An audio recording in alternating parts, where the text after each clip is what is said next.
झुंजारने माफीनामा पेपरमध्ये छापून आणला असेल ना, त्या छापून आणला असेल तर त्या लालीने वाचलं असेल का?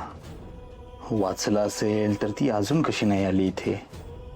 त्या माफीनाम्याबद्दल कोणीच कसं काय बोललं नाही अजून. जामकर आणि सुधाकर हे नक्की बोलले असते. नक्की काय झालंय की छापूनच नाही आलाय? अहो 2 मिनिटं साहेब, तुम्ही पण काय राव, जास्त वेळ नाही लावा, काय लगेच झालं. गोपाळ हे बघ, तू म्हणलाय तसं सगळं छापून आणलंय मी. लपो लपो लपो. झुंजारला का थँक्यू बरं का. तूच एक माझा लय जवळचा आणि खास मित्र आहे बघ. भाऊ आहेस तू माझा.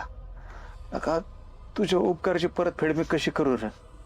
मला काहीच कळलं नाही. लालीची जिथं कुठं असतील ना सुखरूप बघायचं या डोळ्यांनी.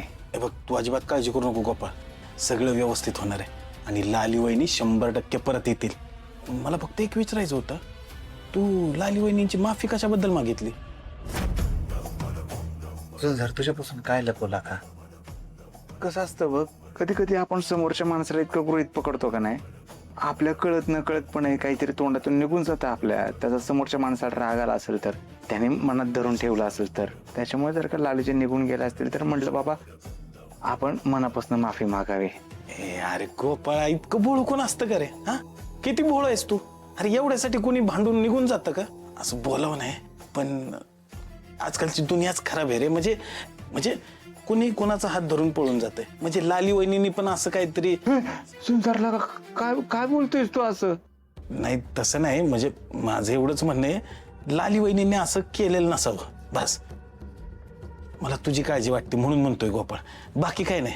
मग तू अजिबात काळजी करू नको. म्हणजे मला लाली वहिनींबद्दल काही माहिती पडलं, मी पहिलं येऊन तुला सांगेल. हा, अजिबात टेन्शन घेऊ नको. जातो, नाहीतर ते हवालदार परत माझ्या नावाने बोंबलं. हा, काळजी घे. चल. झालं साहेब. या पेपर मधली बातमी वाचून लाली पोलीस स्टेशनला आली तर ठीक, नाहीतर कोर्टात काय करायचं हे मला बरोबर माहिती आहे.